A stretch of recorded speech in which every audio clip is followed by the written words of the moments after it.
And for starters, the ancestors are making note that you're not only a messenger, you are a piece of the ancestral world here in this paradigm. And there is an authoritativeness that comes along with this idea. And it's important that you don't get lost in this. Like, you have to say whatever it is that comes to your gut or whatever it is that you feel, because it is that gut intuition or your body's ability to pick up cues and keys in this world that registers first in the physical. Kind of like you're in a microwave. Everyone knows that the microwave cooks from the outside in, because if you take it out too soon, the inside is still cold. You have to look at this concept or this idea in this way. Your ability to pick up energy, signs, and cues starts from the outside. It's physiological. And when your gut intuition finally taps into the message, you don't second guess that. You follow through with what you feel. And you don't spend your time wondering or questioning how people feel about it. That's not your business. Your business is to say what it is that your body is picking up on. And this is what the first message that is coming out here, in hopes that you move things along to begin to start this process.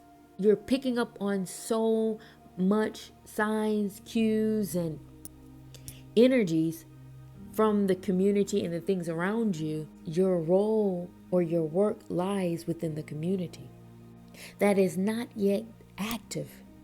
That means that you may be taking on a job or taking on something for financial purposes that is outside of your work that you're called to do.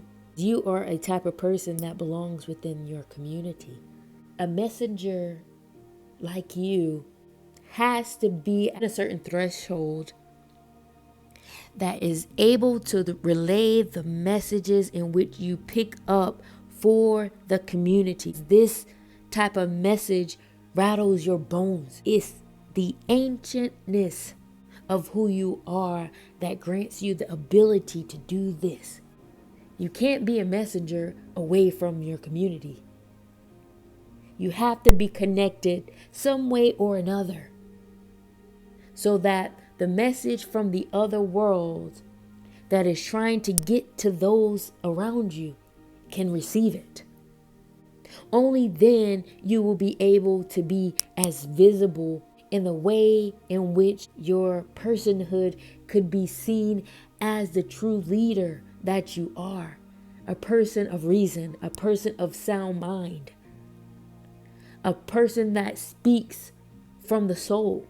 It is the healing in which you're called to do that grants you your power. You see, if you're not in the community doing the work that you're supposed to do, you will always feel insufficient. You will feel like there's something more that you're supposed to do, because every human being wants to be attached to power or some version of it.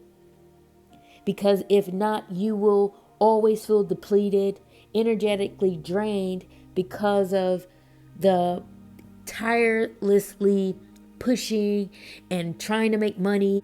This comes with living in this paradigm.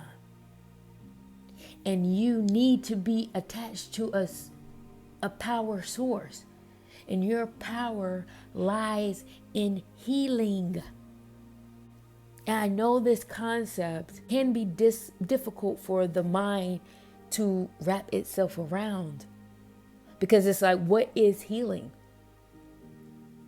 Healing comes with making things anew, refurbishing, refreshing things that are dying, cleaning things out that needs to be cleansed.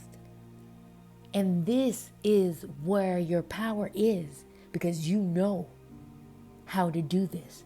You are a piece of the ancestor world, and this ability to do so comes naturally. It's second nature to you.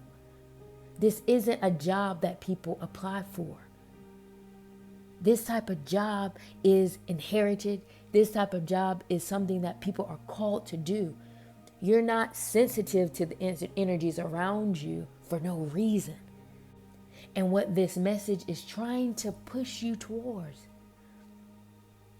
is in a higher place, in a higher position, and it comes from your power. And you must hear this message flowing towards you as a gift of the ancestors' devotion to you to take action on this. Is really a gift.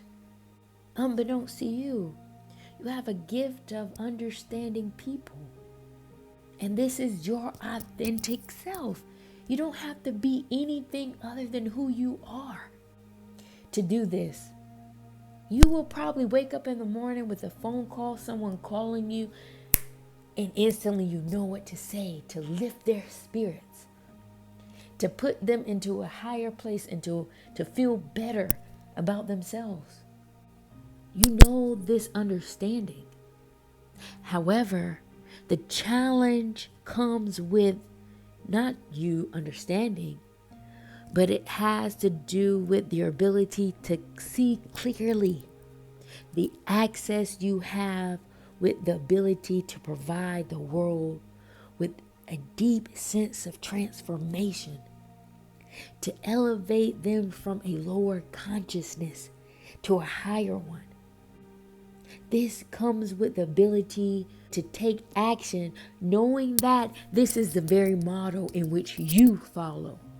Because you are a person that takes on change and transition as an opportunity to excel. This is your mindset. You are a person that doesn't take no for an answer. And even if it's no, you know there is possibly another way to maneuver, because your spirit needs to be ascending.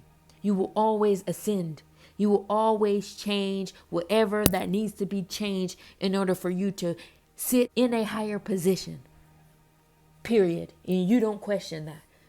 And you don't think twice about it. So when you hear people and find people that are struggling with finding ways to maneuver themselves into a higher place, whether they're stuck in an emotional state, mental state, physical state, you don't see that as an excuse to not be able to move forward, because that is your mode. That is your base principle of how you navigate this world. And you have been successful at this.